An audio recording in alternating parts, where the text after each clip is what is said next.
Seruput kopi dulu lar. Hari ini kita bahas sesuatu yang jarang disorot media.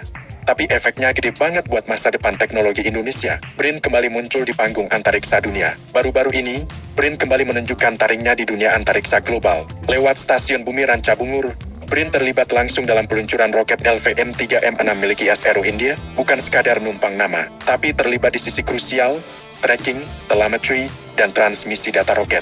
Artinya, Indonesia ikut memastikan roket raksasa India ini tidak kehilangan data, tidak melenceng, dan bisa dipantau secara real-time. Apa itu roket LVM-3M6? LVM-3 atau Gaganyaan Lunar Vehicle adalah roket berat andalan ISRO, dipakai untuk misi luar angkasa strategis. Basis program penerbangan manusia India, dia angkut lebih dari 8 ton ke orbit rendah. Dan yang terbaru, LVM-3M6 ini adalah bagian dari uji sistem menuju India sebagai negara dengan kemampuan human spaceflight penuh.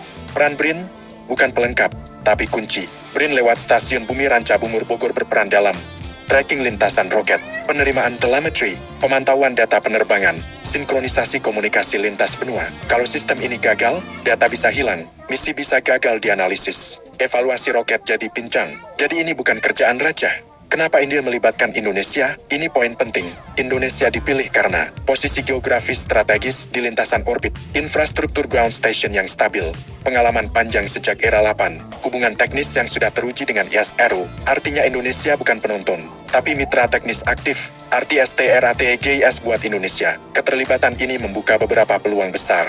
Akses teknologi tracking antariksa, transfer analis sistem pelacakan roket, peningkatan kapabilitas satelit nasional, penguatan posisi Indonesia di kerjasama global, modal penting menuju kemandirian antariksa, dan yang paling penting, Indonesia kembali diperhitungkan dalam ekosistem space power Asia. Posisi Indonesia di antara negara besar. Kalau kita lihat peta global, Amerika NASA tambah SpaceX, Rusia Roscosmos, China CNSA, India ISRO, dan sekarang, Indonesia mulai masuk lewat jalur ground system dan tracking network. Ini jalur strategis yang selama ini dipakai negara maju sebelum punya roket sendiri. Kenapa ini penting untuk masa depan militer? Walau misi ini sipil, efeknya ke pertahanan sangat besar. Teknologi tracking dasar sistem rudal, telemetri inti kendali senjata strategis, ground station tulang punggung satelit militer. Negara yang kuat di antariksa, kuat di pertahanan modern. Kesimpulan, BRIN tidak sekadar eksis. BRIN sedang mengunci posisi Indonesia di orbit strategis dunia, bukan lewat pamer senjata, tapi lewat teknologi senyap yang menentukan masa depan.